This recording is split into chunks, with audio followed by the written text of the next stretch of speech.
Nah, hari ini gereja akan menyampaikan firman Tuhan tentang Yesus adalah pemilik kehidupan. Sama-sama katakan dengan saya, hidup saya milik Yesus. Belum semua, hidup saya milik Yesus. Coba ngomong dengan bangga sama kanan kirinya, saya miliknya Yesus loh. Ya saudara, bilang om, saya miliknya Yesus loh. Wah keren saudara, kita ini miliknya Yesus Ci. Yesus adalah pemilik kehidupan kita. Saya mau kasih ilustrasi yang gampang dulu ya. Saya kasih ilustrasi yang gampang, saya minta tolong Yabes, saya minta tolong Alvin. Gak apa-apa ya, in frame di short video ya. Sudah direkam semua? Semua udah direkam? Gak apa-apa. In frame gak apa-apa ya.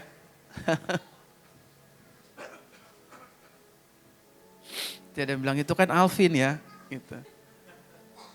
Alvin sini. Nah, Yabes ini.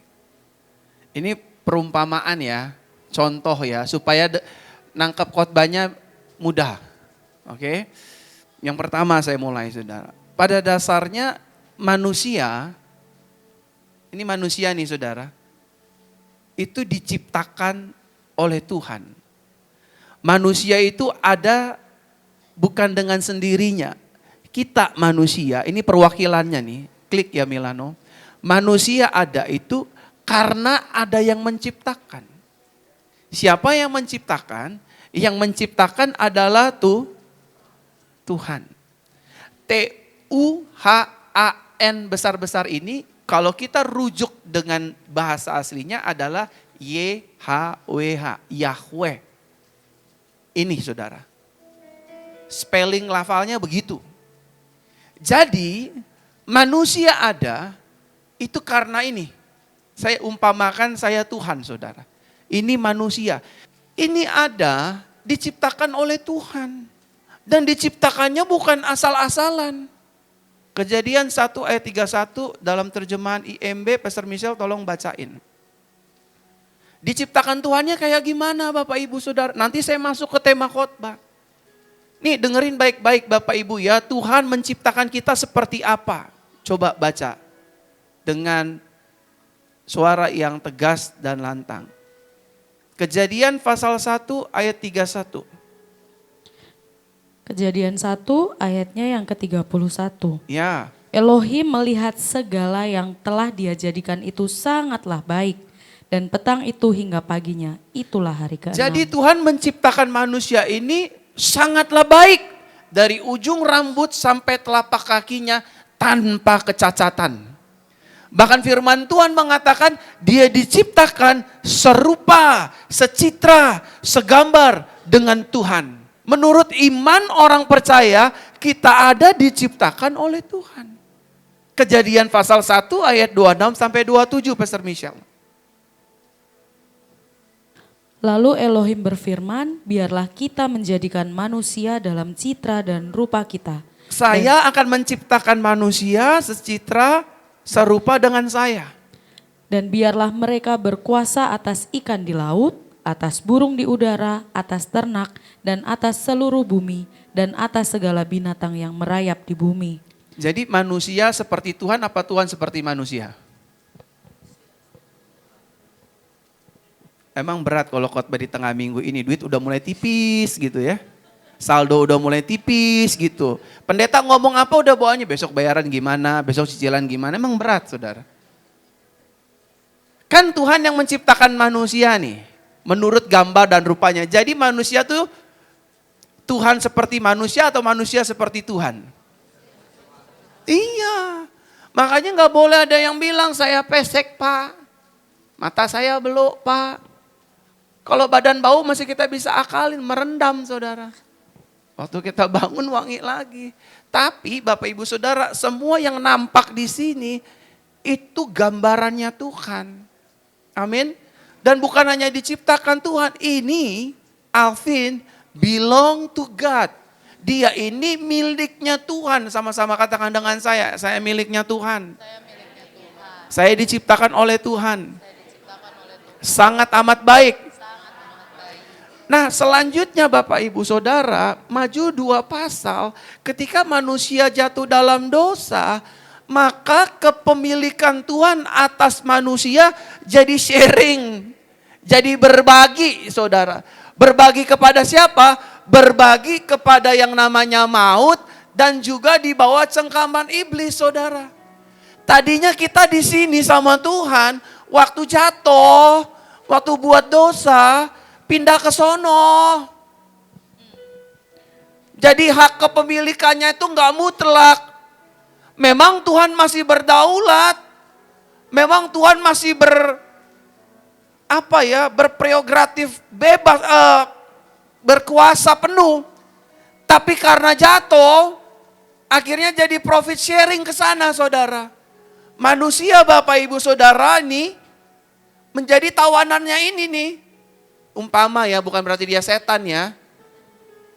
Menjadi tawanannya iblis. Manusia dalam cengkramannya, makanya manusia mati. Saudara, saya mau sampaikan, yang namanya dosa, yang namanya kejatuhan, tidak langsung terlihat di luar. Efek pertama kali dosa selalu ada di dalam. Makanya kalau ada orang yang bangga melakukan dosa gitu ya, nyuri diam-diam, berzina diam-diam, secara penampilan gak kenapa-napa, tapi di dalamnya itu ada benih-benih kematian, Saudara. Benih-benih kesialan. Makanya jangan pernah persalahkan Tuhan, kenapa kerjaan saya moyong begini ya, kenapa saya hidupnya jadi ancur-ancuran begini. Cek and recheck Bapak Ibu Saudara. Jangan-jangan yang di luar gak kenapa-napa, di dalamnya udah aktif. Di luarnya Bapak Ibu Saudara, manusia Adam ini gak kenapa-napa, tapi di dalamnya udah share profit, udah share profit gitu loh Bapak Ibu Saudara. Udah sharing kepemilikan, jadi dia bukan milik saya lagi, tapi dia miliknya orang lain. Miliknya iblis. Jadi jangan main-main Bapak Ibu Saudara. Nah, bersyukur Bapak Ibu Saudara, klik Milano, Tuhan itu selalu memiliki cara untuk mengembalikan hidup manusia. Caranya bagaimana untuk yang di sana Adam itu bisa dikembalikan kembali ke jadi miliknya Tuhan. Nah, firman Tuhan bilang, klik Milano, dengan cara saya ini yang tadi Tuhan, Dabar Yahweh, firman Tuhan yang hidup, dia harus menjadi seperti apa yang dia ciptakan. Yang Tuhan ciptakan apa Bapak Ibu? Ayo dong, yang Tuhan ciptakan apa? Yang Tuhan ciptakan tadi apa? Manusia. Yang jatuh dalam dosa siapa? Yang tergadai hidupnya siapa? Mungkin gak Tuhan jadi kambing? Mungkin aja. Tapi yang bikin gara-gara bukan kambing. Mungkin gak Tuhan jadi monyet? Mungkin saja, apa urusannya sama monyet? Karena yang lepas dari cengkraman Tuhan, kepemilikannya Tuhan, pindah ke sono. Makanya ini yang Kejadian 1 ayat 26, 25, 27 itu harus digenapi sama ini. Baca Pastor Michelle. Yohanes 1 ayat 1. Pada mulanya adalah firman, firman itu bersama Elohim, dan firman itu adalah Pada Elohim. mulanya saya berfirman, marilah kita menciptakan manusia. Betul? Jadi manusia. Pasal 3, manusia jatuh. Kepemilikannya mulai berbagi. Berbagi kepada maut, kematian, alam kekal, dan iblis di dalamnya ada di sana. Nah, sang firman tadi yang ngomong Kejadian pasal 1 ayat 25, 26, 27. Nggak bisa cuman berfirman, aku ampuni ya dosanya ya. Nggak bisa. Karena yang salah manusia, yang jatuh manusia, dia harus jadi manusia. Ayat 14. Firman itu telah menjadi manusia dan berdiam di antara kita. Kita telah melihat kemuliaannya, yaitu kemuliaan sebagai putra tunggal Bapa, penuh anugerah dan kebenaran. Tepuk tangan dulu buat Tuhan. Firman itu menjadi manusia. Manusia Yesus Kristus. Adam yang kedua. Adam yang pertama yang tadi di samping saya itu fail. Tapi Adam yang kedua, saudara, dan saya bersyukur ada Yesus. Sama-sama katakan dengan saya, ada Yesus. Belum semua, ada Yesus. Untung gue punya Yesus. Nah, Yesus Kristus sang firman itu Bapak Ibu Saudara, itu datang ke dunia untuk tujuannya membawa balik ini, manusia ini kembali statusnya seperti di sini.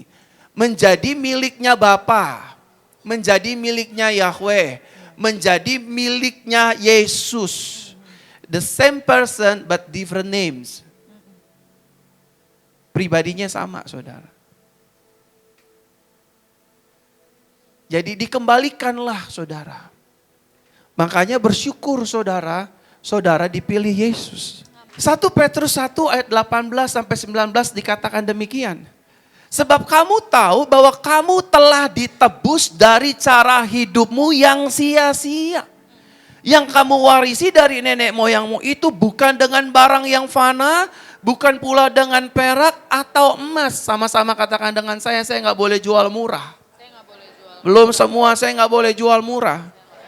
Lihat kanan kirinya, bilang dengan bangga, gini-gini saya punya harga mahal. Amin.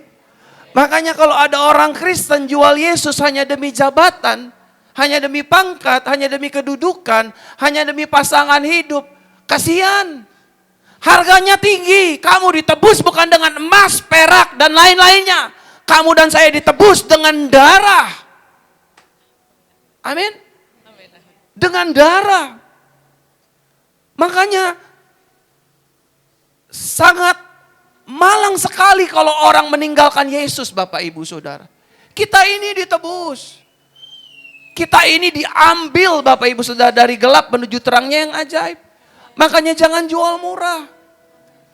Makanya setiap kali kalau ada jemaat kirim persembahannya ke rekening saya pribadi atau perpuluhan ke rekening saya pribadi, saya nggak pernah ambil, saudara. Tanya itu Ko Hendra, Pendeta Hendra, tanya dia. Berapa kali jemaat di sini kirim dari Amerika, Pak, ini perpuluhannya ke rekening pribadi saya loh. Tapi di situ note-nya adalah perpuluhan. Pernah ada yang saya ambil, Pak Hendra, satu kali pun? Justru saya harus tekor 6.500. Biaya admin untuk transfer. Kenapa saya lakukan itu? Karena saya nggak mau jual murah. Saya ini udah ditebus. Saudara ini udah ditebus. Dengan harga yang mahal. Bukan dengan emas, bukan dengan perak. Amin. Nah kalau kita sadar konsep ini, saudara, waktu kita sakit, lah saya kan udah ditebus. Masa masih ada kanker di dalam tubuh saya? Saya kan udah ditebus. Masa saya hidupnya masih begini-begini aja, berarti ada yang salah di pihak kita. Halo Bapak Ibu Saudara. Saya udah ditebus, berarti tidak ada satupun kuasa ilmu hitam, santet, guna-guna yang bisa menembus kita. Karena ada darah Yesus yang melindungi dan menebus kita. Silakan aja orang mau jampe-jampe warung kita, silakan. Mau mulutnya sampai monyong, bibirnya kayak bibir Tweety, terserah. Biar aja sampai dia keram sendiri. Keram bawa kemari kita doain. Percaya Yesus dapat jiwa deh. Amin. Silakan duduk. Yang akur-akur ya sama iblis itu ya. 19. Melainkan dengan darah yang mahal. Yaitu darah siapa Bapak Ibu? Darah Kristus yang sama seperti darah anak domba. Yang tak bernoda dan tak bercacat. Jadi posisi kita yang tadi tergadaikan di tempat ini Bapak Ibu, udah diambil, udah dipulihkan lagi Bapak Ibu Saudara. Makanya status kita anak kesayangan Tuhan. Aduh, kalau saya jadi saudara saya tepuk tangan banget. Saudara nih ininya nih saya udah duga nih, nggak apa-apa lah.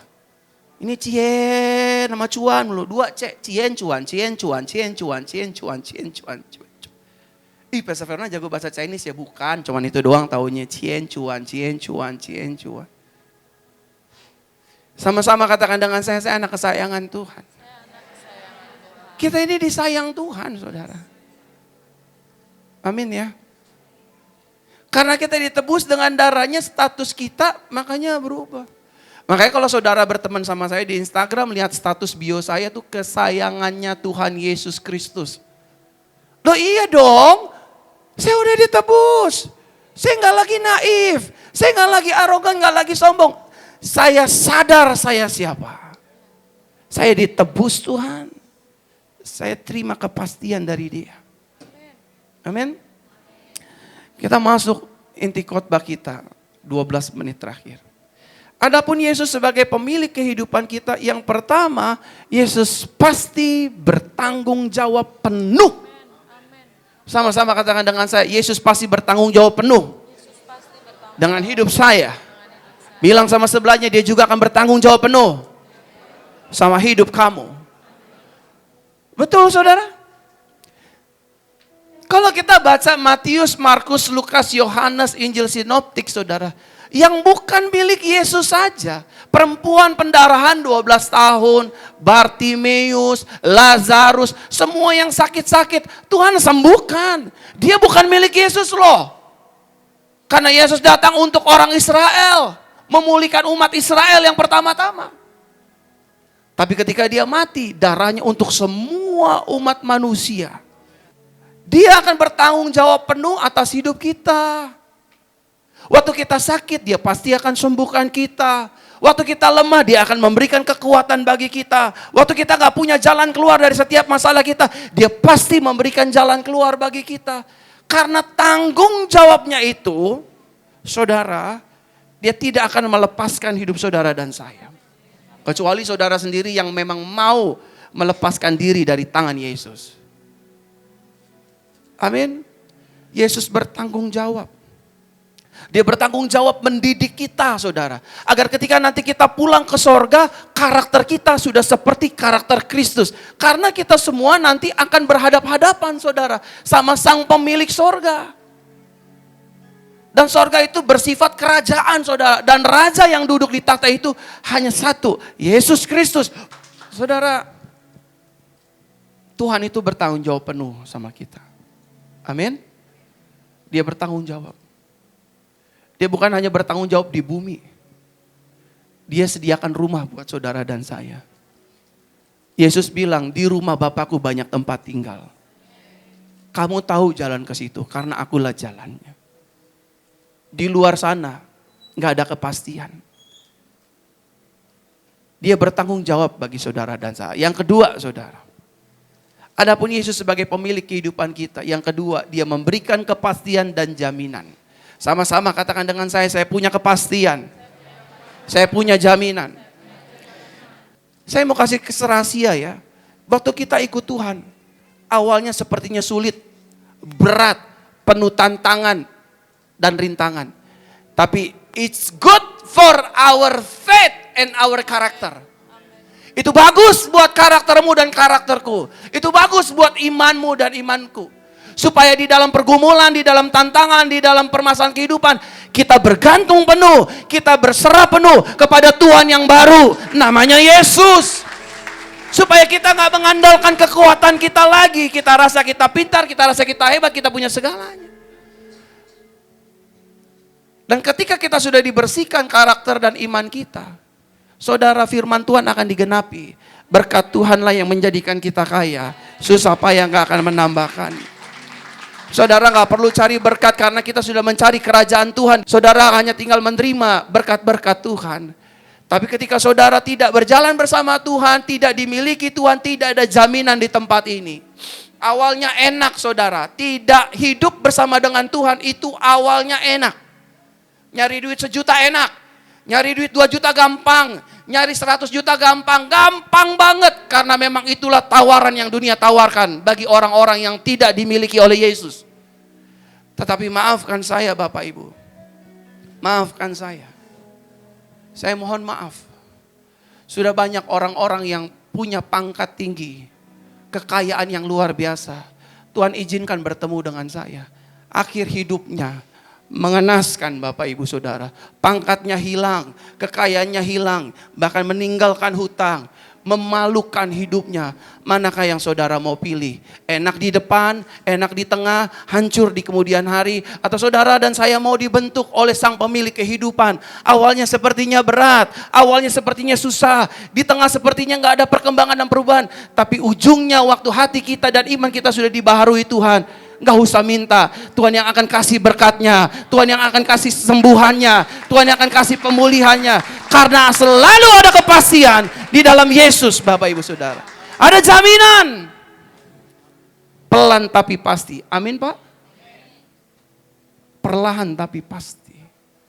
Tapi ada banyak anak Tuhan tergoda dengan dunia.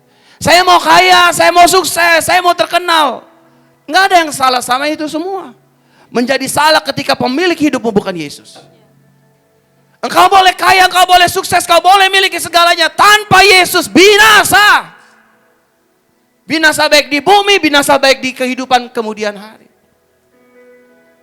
Dan yang ketiga Bapak Ibu Saudara, selain jaminan kepastian yang Tuhan berikan sebagai pemilik hidup kita, Dia pasti menjaga dan menyayangi hidup kita. Siapa di sini yang punya anak, angkat tangan kanannya. Udah deh, jangan pura-pura begitu. Rambut udah putih, pala udah botak. Jangan pura-pura kayak anak youth gitu, ngeliat, selangak, selingkuh. Yang punya anak. Rela anak Bapak Ibu saya gampar hari ini? Tuh ada ibu bilang, enggak lah. Siapa yang rela anaknya yang hari ini bawa anak, saya jedotin palanya ke tembok biar pecah sampai berdarah-darah? Ada? Ini yang lebih ekstrim. Bu Yayu terima anaknya yang masih di bawah umur saya pacarin? Hah? Mau dibawa saya ke mana? Ke penghulu atau ke lapor KPAI? Nggak ada lah. Kenapa nggak mau Bapak Ibu Saudara anaknya saya kasari? Karena ada rasa apa? Sayang. Ada rasa apa? Ada tanggung jawab. Sebagai apa? The owner of life. Sebagai pemilik kehidupan, saya ini papanya. Saya ini yang mengandung. Betul gak? Makanya ada pengadilan untuk kepemilikan anak. Karena sang suami merasa saya papanya. Tanpa saya buahi kamu gak mungkin hamil kecuali kamu Maria. Betul Bapak Ibu? Istrinya juga gak mau kalah. Saya yang ngandung 9 bulan bro. Saya yang mengalami baby blue syndrome. Gak akan saya biarin anak saya lari ke bajingan model kayak kamu. Betul gak? Karena apa itu Bapak Ibu? Karena ada tanggung jawab. Karena ada kepemilikan. Anak yang kita miliki itu milik kita. Pasti kita jaga, pasti kita sayang. Betul Bapak Ibu Saudara? Siapa yang punya handphone Bapak Ibu Saudara? Siapa yang punya Bible?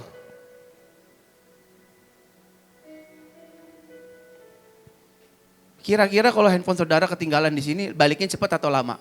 Antar aja, entah juga dianterin sama gereja. Aman kok hilang di rumah Tuhan, gak ada maling di rumah Tuhan. Atau langsung, Mbak, lihat handphone saya yang di situ gak? Jangan senyum-senyum, sadar woy. Lebih takut ketinggalan handphone atau Alkitab saudara? Ya Pak, biar realistis aja lah Pak, handphone lah Pak, Alkitab kan bisa beli, harga cuma 25.000. iPhone 16 Pro Max kan udah 33 juta Pak, ketinggalan. Wow, bisa gak persembahan 2 tahun di gereja ini. Dikasih amplop lewat, dikasih amplop lewat. Pasti dijaga handphone saudara bukan?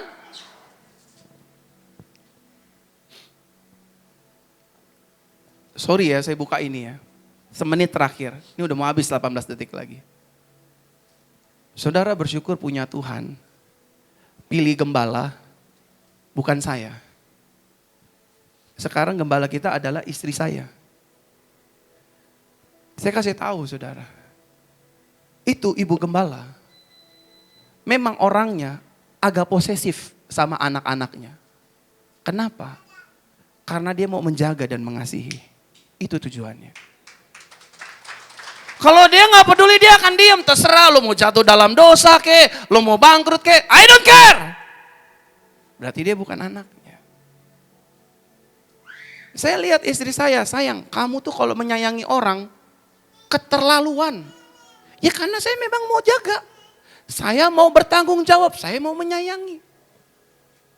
Saya bukan tipe yang kayak begitu Bapak Ibu. Saya memang ngemong, saya memang ini. Tapi saya orang yang suka, udahlah bangkitlah. Nggak usah, kalau istri saya itu apik banget ngurusin orang. Bahkan dia nangisin orang lebih daripada nangisin saya suaminya. Dalam hati gue makan gaji buta lo bertahun-tahun sama gue. Orang punya masalah lo tangisin sampai kayak orang kehilangan lakinya. Giliran lakinya sakit pulang dari Manado. Makanya KKR pakai masker, jangan pegang-pegang orang. Gitu saudara. Tapi giliran pengerjanya sakit, pelayan tuannya sakit. Aduh sayang kamu, coba tuh laki orang bisa marah tuh sayang-sayangan ngomongnya. Dia punya OB di kantor saudara.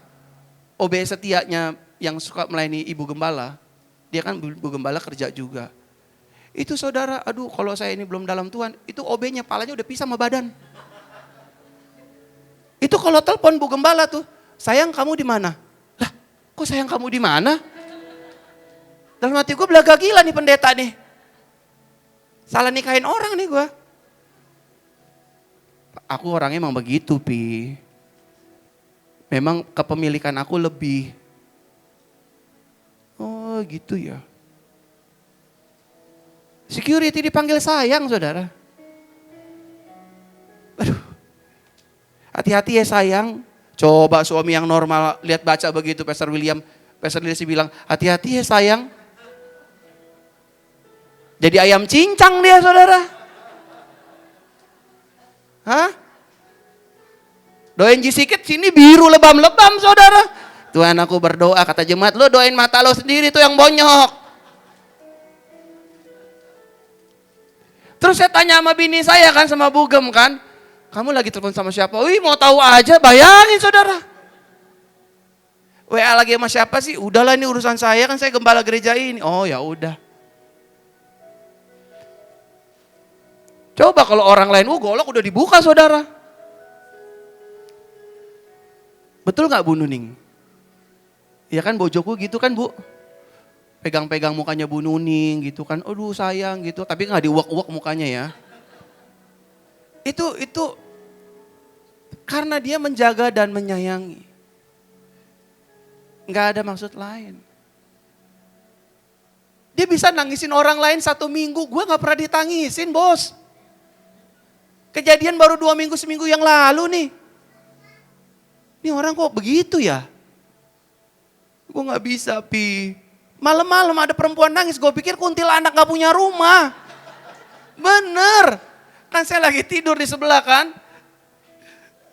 Kamu udah tahu nih, kamu urusin ya. Dia bilang, kenapa ini gue bilang nih. Gue udah siap ambil minyak urapan aja tuh ribut tuh. Wah ada kuntilanak nih malam-malam nangis nih. Kan kalau nggak cekakakan kan nangis kan. Kan kuntilanak gitu kan kalau nggak sama. Gue bilang jam 1 saudara, jam 1 malam. Saya udah tidur jam 10, jam 11 tuh saya udah tidur. Kan telinga saya cukup tajam saudara, bisa mendengar banyak frekuensi. Saya lagi tidur, udah deep sleep. Tapi dia, kamu atur ya, kamu gini ya, gini. Pokoknya kamu harus begini, gue bilang.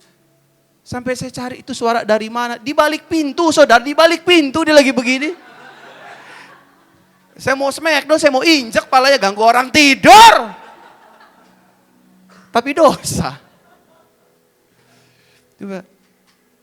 Ya pokoknya kamu ini ya. Saya tanya, itu kenapa sayang kamu nangis? Siapa yang nangisin? Udah besok pagi aja. Bayangin udah bangunin bilang besok pagi aja loh. Besoknya begitu seminggu. Saya bilang ini kenapa sih ini orang? Aku gak bisa.